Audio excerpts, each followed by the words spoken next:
Hey everyone, today is Friday, May 31st, 2013, and this is Brian Shannon from alphatrends.net. We had a little bit of selling here, particularly at the close today, which brought the S&P 500 down 1.1% for the week. The semiconductors were up on the week, and bonds really got hit hard once again, pushing yields higher. They were down 2% for the week, and for the month down 7% nearly. Overall, for equities, though, for the month, we did see a positive month here. It just ended a little bit weak, so the sell in May was not, in fact, something to listen to. We have to learn to listen to the message of the market and be reminded of those little phrases, just like we're reminded of when key earnings are due out for the stocks that we're interested in and that sort of thing. But the the IYR rather, is the commercial real estate index, and that got hit down 5% this week. So we will take a look at that in a moment here. So let's just take a look first at the S&P 500. We've been kind of watching this trend line that's been really the midpoint of much of this rally since the low last year, and you can see that we came down through it here today. We also closed below that 20-day moving average, and the market is still in a primary uptrend. But what we saw this week objectively is that we saw a high a week and a half ago, and then we saw another high on Tuesday, and then we saw a lower low. So right now we have seen for the first time since really back here a lower low in the S&P 500. Now we don't know for sure what's going to happen, whether we're going to see further selling or if this is going to turn into something like this panicky day right here that got a lot of people nervous about the market. What we need to do is listen to the message of the market on whatever time frame it is that we're interacting with. If you are a day trader, you obviously would have seen weakness throughout the day today, in particular in the afternoon, once it got below that VWAP and broke the morning lows, and then we saw that cascade into the close here. So for the week, we had a holiday shortened week, 4 days, and the volume weighted average price this week for the S&P 500 was 165.70. So the average participant this week lost money. Now, when we look at the 30-minute time frame, I've already got this drawn in here, which is from the lows that we saw in April to this month's high, that is in May. So from the April low to the May high, we had seen that this market right now has pulled back. That is, it's retraced of this move right now 38.2%. Almost touched on it perfectly here in the afternoon. The other lines that I have drawn in, maybe I should have waited to draw those in. In fact, let's do this. We saw that a little bit of a downtrend channel here, and I didn't really think much of that because unless we broke support, as I was telling subscribers, and I think I'd mentioned in a video on Tuesday, this key level of support has been broken. Now, what I'd like to see is one of two things on Monday.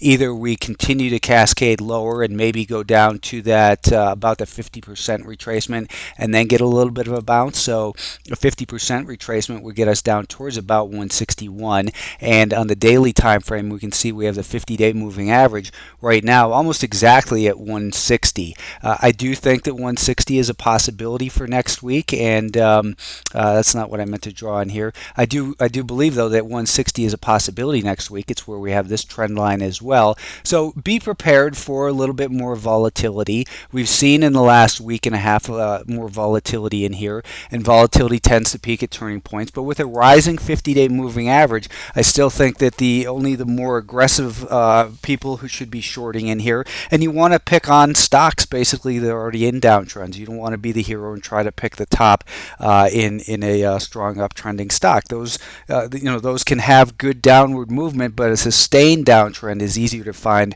short opportunities in. So the one scenario is continue down towards that 161 and get a bit of a bounce back up, and we'll see if this this little area in here, 164, holds as resistance and we continue lower to the 50-day moving average. The second scenario would be on Monday we get a little bit of a bounce up towards maybe about this 165.20ish, and then, or Monday, Tuesday, and then we continue lower from here. Right now it does look like the market is due for more of a pullback, more of a breather. So take it seriously, but don't throw away all your good positions. Let each individual stock tell you what to do as far as whether you should be getting stopped out. If you have a strong stock that continues to be strong, well then hold on to that stock until it breaks an important level of support, such as the S&P 500 did today. The Nasdaq was down 68 cents on the day, and for the week, again, we can see here that the Nasdaq was down just 0.22%. The volume weighted average price for the week was right up here at about 73.90, and looking at a 30-minute time frame, you can see the key level in here that we've been focused on is right at about that $73 level. So we did hold in this market right at that rising 20-day moving average, and you can see the significance of 73. If we break below 73 and stay below that, then I do think that it's quite not only possible but likely that we would come down and test close to this 50-day moving average.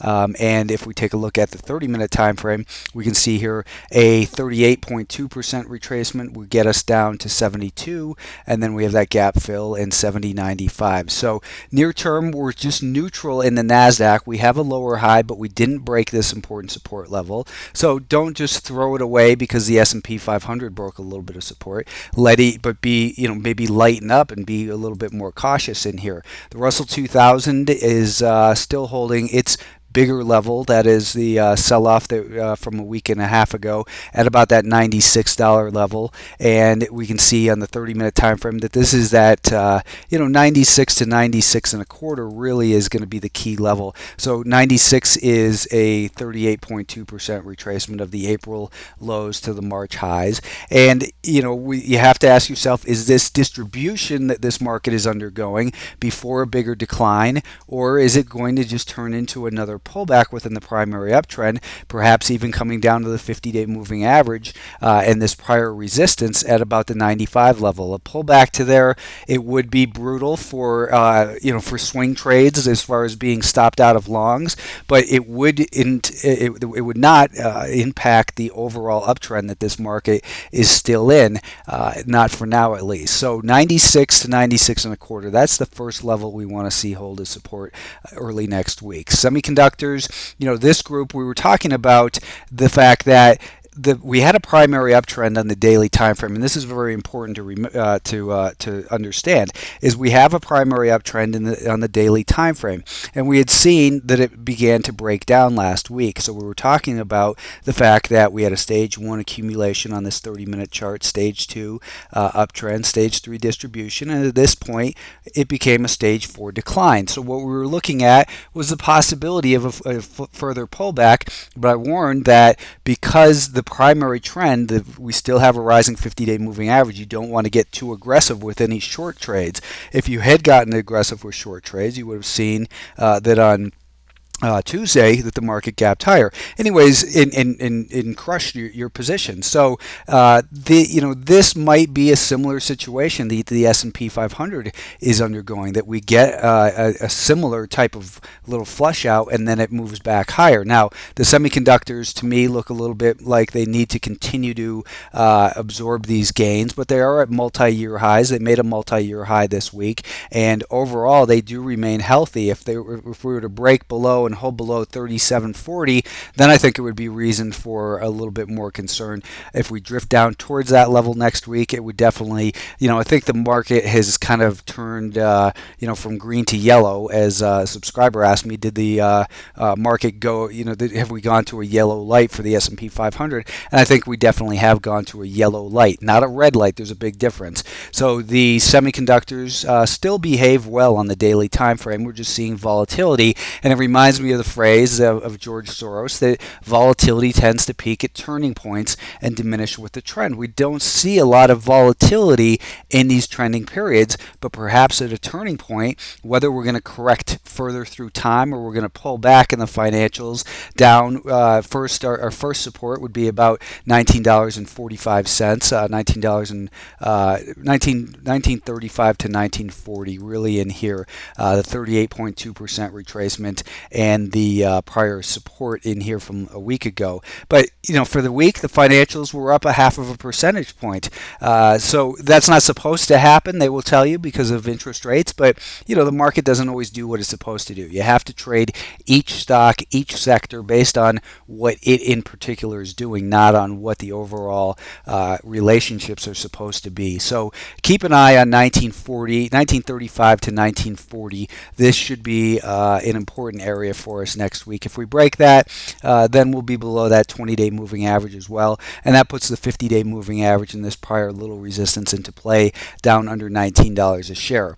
The bonds, as I had mentioned, had gotten hit hard. This is a composite of the 20-year average blended bond, and you can see that they sold off to levels not seen really all year. This is the group that, again, it's all about timing. People have been saying all year, since the very beginning of the year, this is the number one trade, is to be short bonds, that bonds are going to be selling off. And they were right for the first few weeks, and then they were incredibly wrong, and a lot of people got squeezed out of this market. Now they're looking at it and saying, listen, the thesis is correct. Is the Fed going to raise rates at a mild pace, or what is the pace that they're going to raise, and what's the timing? No one knows the timing of what's going to happen there, but you have to listen to the message of the market, which broke some support, failed to hold a 50-day moving average, and broke to new lows this week as well. It seems like the bonds are a little bit oversold in here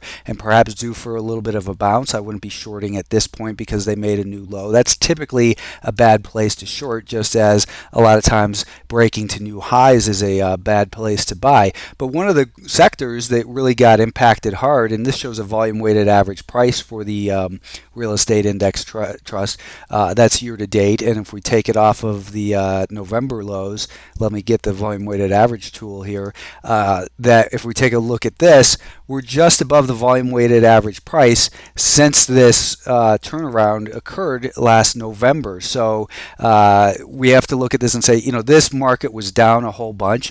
It doesn't mean it has to bounce, but if we take a look at, also at the Fibonacci levels, that we can see we're getting down to that 50% retracement of the move from last year's November lows to this year's highs. So this market, this group, has had an incredible run, but it really got smashed hard here this week. Again, this week, the IYR was down 5% for the month, 6.5%, still up 6.25% year to date, but there's obviously been a lot of damage done here, similar to the Japanese market.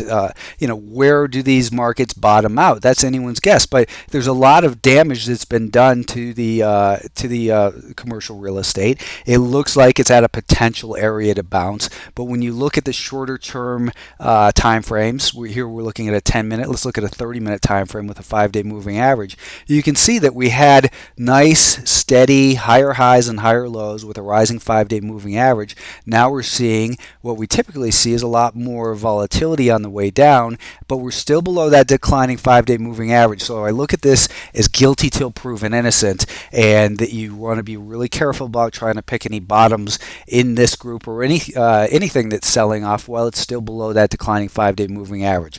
Gold was down again. It's in a downtrend.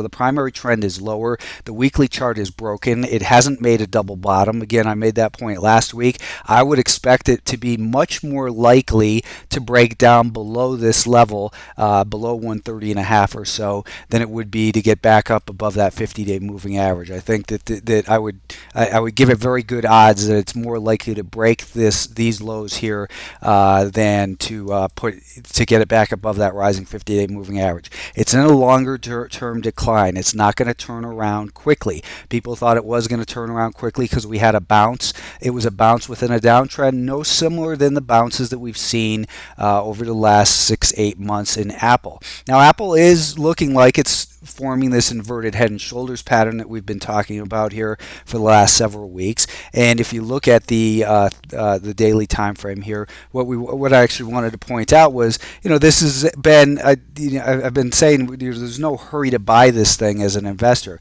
Here we're finding resistance along and near this declining 100-day moving average, where it was the declining 50-day moving average that it had previously held. So it's going to take a lot of time for Apple to really heal completely. And when you look at a 30-minute time frame, you can see that this past week, 2 weeks, that this rally has been real choppy compared to some of these other rallies that we've seen in the stock. Let's go back to a 65-minute time frame or even 130, and what I'm going to do is just add, we'll put this out to, well, I've got 200 days. I don't think it'll do that, but it's looking like perhaps it will. But if we take a look at this with that red moving average and the rallies that we've seen have been much smoother than what we're seeing right now. So my point is, it got choppy. We're breaking. We broke this level in here, which was the 450, and now we're testing it once again. I think that the next couple weeks are going to be pivotal in Apple. The primary trend is still lower. We've still got a declining 10, 20, 30, 40 week moving average. So if they don't scare you out, they'll often wear you out. The stock, in my opinion, has become a lot more difficult to trade the last couple weeks as these ranges have really gotten pretty choppy in here. But that'll do it for today. Hope everyone had a good week of trading and you're managing your equity with smart stop placement. If you're not familiar with how to do that or the mechanics, come take a free week trial to alphatrends.net, and I will teach you how to do that in the live trade room. I'll update your stops and help you with any questions you have. It's truly a learning experience. Secondly, it's a learning experience. Firstly, it's about making money and sharing good ideas with good people who are in the group. Thanks for listening.